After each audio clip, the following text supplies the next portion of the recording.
నమస్తే. మనం August month గనక చూసుకుంటే, ఈ మాసం మనకి శ్రావణ మాస అష్టమితో స్టార్ట్ అయిపోయేసి, భాద్రపద మాసం సప్తమితో ఎండ్ అయిపోతుందనమాట. ఈ యొక్క డేస్ గనక మనం చూసుకుంటే, చాలా ముఖ్యమైన విశిష్టత గల పర్వదినాలు మొత్తం ఈ మధ్యలోనే ఉన్నాయి. ఒకటొచ్చేటప్పటికి మనకి ఆగస్టు 8న వరమహాలక్ష్మి వ్రతం ఉంది. అమ్మవారి యొక్క వరాలు మీరు చక్కగా పొందేసి వృద్ధి జరగాలని చెప్పేసి నేను కోరుకుంటున్నా. 9వ తారీఖు వచ్చేటప్పటికి 2 పండగలు ఒకే రోజు ఉన్నాయి. ఒకటొచ్చేటప్పటికి మనకి రాఖీ పండగ రక్షాబంధన్ అని చెప్తారు. రెండోది గాయత్రి మాత జన్మించిన రోజు, ఉపకర్మ చేసుకునే రోజు, జంధ్యాలు మార్చుకునే రోజు. వేద పండితులు గానీ, మహర్షులు ఎవరైనా ఉన్నా గానీ జంధ్యాలు మార్చుకునే అవకాశం ఎక్కువగా ఉంటుంది. తర్వాత ఇందులో మనకి 16వ తారీఖు వచ్చేటప్పటికి శ్రీకృష్ణ జన్మాష్టమి ఉంది. అశేష దుఃఖ శాంతార్థం. అనేకమైన దుఃఖాలు గనక ఉంటే లక్ష్మీనారాయణం భజే, లక్ష్మీనారాయణ అనేది కనుక ఎవరైతే పూజిస్తారో ఆ దుఃఖాలన్నీ పోతాయి అని చెప్పేసి మనకి నారాయణాష్టకంలో చెప్తూ ఉంటారు. కాబట్టి మీరు ఈ పండుగను కూడా చక్కగా సెలబ్రేట్ చేసుకోవాలని చెప్పేసి నేను కోరుకుంటున్నాను. మోస్ట్ ఇంపార్టెంట్ కూడా మనం కనుక చెప్పుకుంటే వినాయక చవితి వస్తుంది. అది 27వ తారీఖున. సిద్ధి బుద్ధి ప్రదాత అని చెప్తారు. అంటే ఏదైనా కనుక మనం పని చేయాలంటే మనం తీసుకున్న డెసిషన్ రైట్గా ఉండాలి. తలంపునే ఇమ్మీడియట్గా మనం అనుకున్న కార్యం నెరవేరాలి. అనుకున్న కార్యం ఎలాంటి విఘ్నాలు లేకుండా దానికి కావాల్సిన సక్సెస్ మనకు కావాలి కనుక మీరు అనుకుంటే ఖచ్చితంగా అందులోని ఎవరైతే వరమహాలక్ష్మి వ్రతం చేస్తారో వాళ్ళు తప్పకుండా వినాయక చవితి కూడా చేయటం చాలా చాలా ఉత్తమము. ధనం వాళ్ళ దగ్గర స్థిరంగా నిలబడి ఉంటుంది.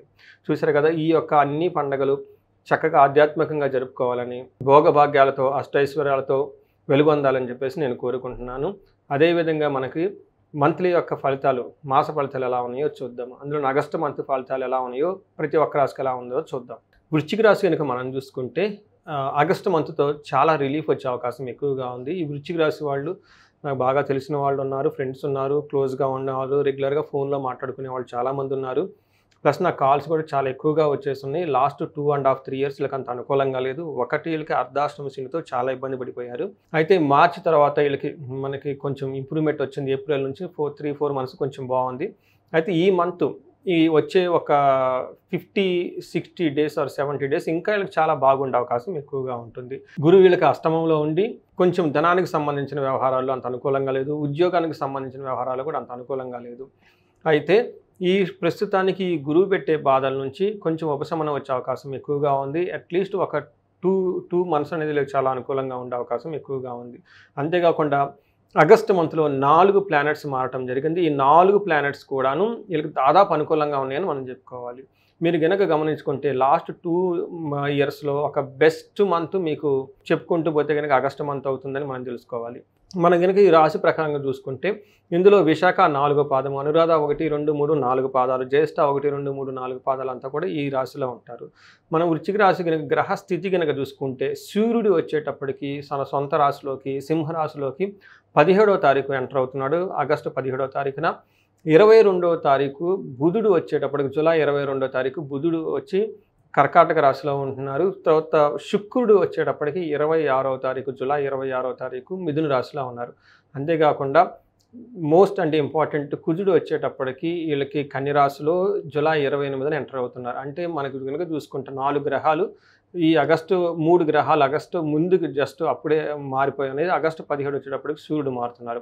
ఈ యొక్క గ్రహస్థితిని బట్టి విపరీత వేద కాన్సెప్ట్ని బట్టి కనుక మనం చూసుకుంటే వృశ్చిక రాశి వారికి ఎలా ఉంటుందో చూద్దాం. మనం కనుక చూసుకుంటే వీళ్ళకి ఓవరాల్గా క్రియాఫలం, భూలాభం, విఘ్నం, సంపద అని చెప్తూ అంటారు. అని మీరు చూసుకుంటే రియల్ ఎస్టేట్ వాళ్ళకి చాలా లాభప్రదంగా ఉంటుంది. సంపదలు వస్తాయి. క్రియాఫలం ఏదైనా కనుక పని చేస్తే ఇందులో చాలా యాక్టివ్గా సమర్థంగా దాని యొక్క పని యొక్క రిజల్ట్ని పట్టుకునే అవకాశం ఎక్కువగా ఉంటుంది. ఎవరికైనా హెల్త్ కాంప్లికేషన్స్ ఇప్పటిదాకా బాధపడుతూ ఉంటే ఈ టైంలో హెల్త్ కాంప్లికేషన్స్ నుంచి బయటపడే అవకాశం ఎక్కువగా ఉంటుంది. సో మనం చెప్పుకుంటే ఒక రకంగా బెస్ట్ మంత్ వృశ్చిక రాశి వాళ్ళను మనం చెప్పుకోవాలి. మనం గ్రహం వైజ్ చూసుకుంటే గురుడు వీళ్ళకి విపరీత వేద ఉండటం వల్ల గురుడు పెట్టే బాధల నుంచి ఉపశమనం అయితే వచ్చేస్తూ ఉంటుంది. సూర్యుడు 10వ ఇంట్లో ఉండటం వల్ల ప్రొఫెషన్ మ్యాటర్స్లో చాలా స్ట్రాంగ్గా చక్కగా ఉంటారు. మనం కనుక చూసుకుంటే మన మహర్షులు ఏం చెప్తారంటే అర్ధసిద్ధిం సదా ఆరోగ్యం బంధుమిత్ర సమాగమ రాజా దర్శన సల్లాపౌ సుసౌఖ్యం దశమస్తే భవేత్ రవో అని మనకు చెప్తూ ఉంటారు.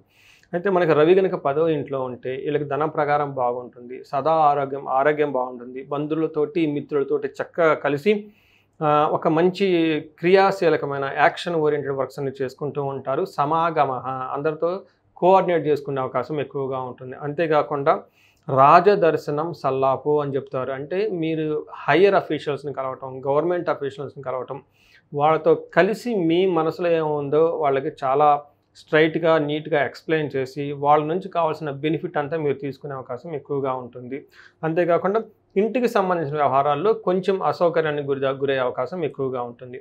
ఇదే విధంగా మనం గనుక కుజుడు చూసుకుంటే కుజుడు 11వ ఇంట్లో ఉండి 6వ ఇంట్లో దృష్టి, 2వ ఇంట్లో దృష్టి చూడటంతోటి ఈ ఉన్న పొజిషన్ కూడా మంచి పొజిషన్ అని మనం చెప్పుకోవాలి. మనం గనక చూసుకుంటే కుజుడు 11వ ఇంట్లో ఉంటే ఒక కమింగ్ వచ్చే ఒక 45 డేస్, 50 డేస్ చాలా యాక్టివ్‌గా, ఉత్సాహంగా ఉండే అవకాశం ఎక్కువగా ఉంటుంది. మీరు గనక చూసుకుంటే కుజుడు 11వ ఇంట్లో మహర్షులు ఏం చెప్తారంటే ఆరోగ్యం, అర్ధలాభచ్చ, సంతోషం, వస్థలాభకృత్, యత్న కార్యానుకూలత్వం, ఏకాదశే కుజే అని మనకి సంస్కృతంలో చెప్తారు. అంటే ఈ టైంలో ఆరోగ్యం బాగుంటుంది, ధనం బాగుంటుంది, సంతోషంగా ఉంటారు, బట్టలు కొనుక్కునే అవకాశం ఎక్కువగా ఉంటుంది. అనుకున్న పనులన్నీ ఏదైనా గనక ప్రయత్నం చేస్తే దాంట్లో మంచి రిజల్ట్ వచ్చే అవకాశం ఎక్కువగా ఉంటుంది. సో ఇందాక సూర్యుడు సపోర్ట్ ఇస్తున్నాడు, ఇప్పుడు కుజుడు సపోర్ట్ ఇస్తున్నారు. తర్వాత ధన ప్రవాహానికి కొంచెం ఇబ్బంది పడే అవకాశం ఎక్కువగా ఉంటుంది. మీకు తెలవకుండా ధనం కోల్పోయే అవకాశం, దొంగతనాలు జరిగే అవకాశం ఎక్కువగా ఉంటుంది. ధనం విషయంలో చాలా కేర్‌ఫుల్‌గా ఉండటం ఎంతైనా ముఖ్యం. ఓవరాల్‌గా గనక చూసుకుంటే సక్సెస్ అనేది మీ సొంతం అని చెప్పుకోవచ్చు.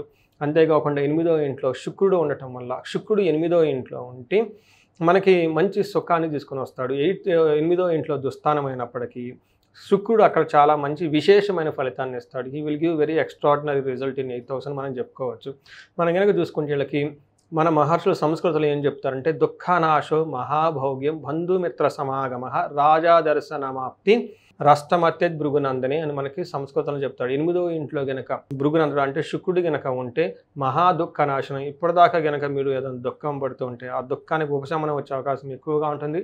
మహాసౌఖ్యం, మంచి కంఫర్టబుల్గా ఉంటారు. బంధుమిత్రులతో చక్కగా కలిసి ఉంటారు. పెద్ద పెద్ద అఫీషియల్స్‌ని, హైయర్ అఫీషియల్స్‌ని కలిసి మీకు కావాల్సిన విధానంగా అన్నీ చక్కగా సాధించుకుంటారు. సో ఒక మంచి టైంకి ఫుడ్ తినే అవకాశం ఎక్కువగా ఉంటుంది. మీరు గనక గమనించుకుంటే అన్ని గ్రహాలు వీళ్ళకి చాలా పాజిటివ్‌గా ఉన్నాయి. ఆగస్టు, సెప్టెంబర్ మంత్లో చక్కగా మంచి వృద్ధి సాధించాలని చెప్పేసి మనం కోరుకుందాం. మనకి విశాఖ, అనురాధ, జ్యేష్ఠ 3 నక్షత్రాలు ఉంటాయి. ఇందులో విశాఖ నక్షత్రం వాళ్ళు కనుక చూసుకుంటే క్షేమంగా ఉంటారు. పరవాసము, వస్త్రలాభము ఇవన్నీ మనకు చూపిస్తారు. పరవాసం అంటే ఉన్న ప్లేస్లో కాకుండా ఫారిన్ వెళ్ళేది, కొంచెం దూర ప్రయాణాలు వెళ్ళి అక్కడ ఉండే అవకాశం ఎక్కువగా ఉంటుంది. బట్ వీళ్ళకి దేహ పీడనం, హెల్త్ కాంప్లికేషన్స్ కూడా చూపిస్తుంది కాబట్టి హెల్త్ విషయంలో కొంచెం జాగ్రత్తగా ఉండటం ఎంతైనా అవసరం. అనురాధ నక్షత్రం వాళ్ళకి క్షేమంగా ఉంటారు, వస్త్రలాభం ఉంటుంది. వీళ్ళకి హెల్త్ కాంప్లికేషన్స్ ఉండే అవకాశం ఎక్కువగా ఉంటుందని గమనించుకోవాలి. అలానే జ్యేష్ఠ నక్షత్రం వాళ్ళకి వీళ్ళకి క్షేమంగా ఉంటారు, పరవాసం ఉంటుంది, వస్త్రలాభం కావడం ఉంటుంది. అదేవిధంగా వీళ్ళకి దరిద్రము, దేహపీడ, రోగము చూపిస్తుంది. అంటే వీళ్ళకి కొంచెం జ్యేష్ఠ నక్షత్రం వాళ్ళకి ఎక్కువగా ప్రాబ్లం ఉండే అవకాశం ఎక్కువగా ఉంటుంది. హెల్త్ విషయంలో కొంచెం జాగ్రత్తగా ఉండాలి. వస్త్రలాభం క్షేమం అయితే ఉంటుంది. ఫారిన్లో సెటిల్ అవ్వటము, దూర ప్రయాణాలు చేయటం, లేదంటే దూర ప్రాంతాల్లో నివసించే ఒక అవకాశం కూడా మీకు ఎక్కువగా ఉంటుంది. అయితే మనకి అనురాధ నక్షత్రం వాళ్ళకి కార్యహాని జరిగే అవకాశం ఎక్కువగా ఉంటుంది. మీరు ఏదైనా కనుక ఉత్సాహంగా ఏదైనా ప్రోగ్రామ్ కానీ ఏదైనా ప్లానింగ్ పెట్టుకొని ముందుకు వెళ్తూ ఉంటే అందులో డిస్టర్బెన్స్ వచ్చేసి ఆగిపోయే అవకాశం ఎక్కువగా ఉంది. సో ఇది మీరు గమనించారు కదా. సో ఒక రకంగా చూసుకుంటే ఇది మంచి పొజిషన్లో ఉన్నారని మనం చెప్పుకోవచ్చు. అయితే అనురాధ నక్షత్రం వాళ్ళకి ఎవరైతే కనుక ఫైనాన్షియల్ రిలేటెడ్ ప్రాబ్లమ్స్లో బాధపడుతూ ఉన్నారో, నేను ఇప్పటిదాకా కుబేర పాశుపత అభిషేకము, మహాలక్ష్మి విశేష హోమము 2 రోజుల కార్యక్రమంగా చాలామందికి చేయడం జరిగింది. మంచి రిజల్ట్ ఖచ్చితంగా అయితే వచ్చింది. మంచి ఫీడ్బ్యాక్ కూడా వాళ్ళంతా షేర్ చేసుకున్నారు. అయితే అప్పుడు చాలామంది మాకు ఎక్కువగా కాస్ట్ అవుతుందండి, ఇది మాకు 1-to-1 చేయించుకొని అంత మేము భరాయించలేము అని చెప్పేసి చాలామంది చేయించుకోలేకపోయారు. వాళ్ళందరికీ దృష్టిలో పెట్టుకొని, అంతేవిధంగా ఇప్పుడు నడుస్తున్న శ్రావణ మాసము లాస్ట్ గురువారం, శుక్రవారాన్ని పురస్కరించుకొని ఈ సందర్భంగా కుబేరు పాశుపత అభిషేకము, విశేష మహాలక్ష్మి హోమం ప్లాన్ చేయడం జరిగింది. ఇది సామూహికంగా అందరూ పార్టిసిపేట్ చేయాలని చాలా తక్కువ రీజనబుల్ ప్రైస్తో దీన్ని అరేంజ్మెంట్ చేయడం జరుగుతూ ఉంది. రెండోది ఇది ఫస్ట్ టైం ఇలా ఓపెన్గా కూడా చేయటం, చాలా తక్కువ మందిని తీసుకోవాలి, 50 మంది కంటే ఎక్కువగా ఉండకూడదు అన్న ఫస్ట్ ప్రోగ్రాం కాబట్టి చేస్తే అందరికి తృప్తి ఉండాలి. వచ్చిన వాళ్ళు భక్తులందరికీ చక్కగా అన్ని సదుపాయాలు కల్పించాలి. పార్కింగ్ ప్రాబ్లమ్స్ ఇవన్నీ ఉంటాయి కాబట్టి మొదటగా ఒక 50 మెంబర్స్ని మాత్రమే యాజ్ ఆఫ్ నౌ తీసుకోవాలనుకుంటున్నాము. ఆల్రెడీ చాలామంది ఫోన్ కాల్స్ వస్తున్నారు, కొంతమంది పేమెంట్లో డొనేషన్ కూడా చేస్తూ ఉన్నారు. సో మీరు కూడాను ఈ 2 కార్యక్రమాలు 2 రోజులు చక్కగా పార్టిసిపేట్ చేయండి. కుబేరు పాశుపతం యొక్క ఉద్దేశం మీ దగ్గర ధనం ఎప్పుడు నిలబడాలని, అలానే మహాలక్ష్మి విశేష హోమంలో 2 భాగాలు ఉంటాయి. ఒకటి శీఘ్రంగా ధనం రావాలి, అత్యంత త్వరగా మీకు ధనం రావాలని. ఇందులో రెండో భాగం వచ్చేటప్పటికి నష్ట ద్రవ్య ప్రాప్తి. మీరు ఎక్కడైనా గనక ధనాన్ని కోల్పోయి ఉంటే, ఎక్కడన్నా ఇన్వెస్ట్మెంట్ చేసి ఉంటే, మీకు తెలవకుండా మిమ్మల్ని అమాయకులను చేసి మీ డబ్బు ఎవరైనా ఎత్తుకొని పోయి ఉంటే వాళ్ళందరూ కూడాను మళ్ళీ మీ డబ్బు మీకు తిరిగి రావడానికి, మీ ధనం మీకు తిరిగి రావడానికి ఈ దృష్టిలో పెట్టుకొని చేస్తూ ఉన్నాం. ఇంట్రెస్ట్ ఉన్న వాళ్ళు ఈ స్క్రీన్ మీద కనిపిస్తున్న నెంబర్ ద్వారా కనెక్ట్ అయ్యి దక్షిణ చేసి మీరు గోత్రనామాల ద్వారా అందులో రిజిస్ట్రేషన్ చేసుకోండి. ఇది ఈ రాశి వాళ్ళకి ఇలా చక్కగా అందరూ ఉత్సాహంగా హ్యాపీగా ఉండాలని, మీకు అష్టైశ్వర్యాలు కలగాలి, భోగభాగ్యాలు కలగాలని చెప్పేసి కోరుకుంటున్నాను. నమస్తే.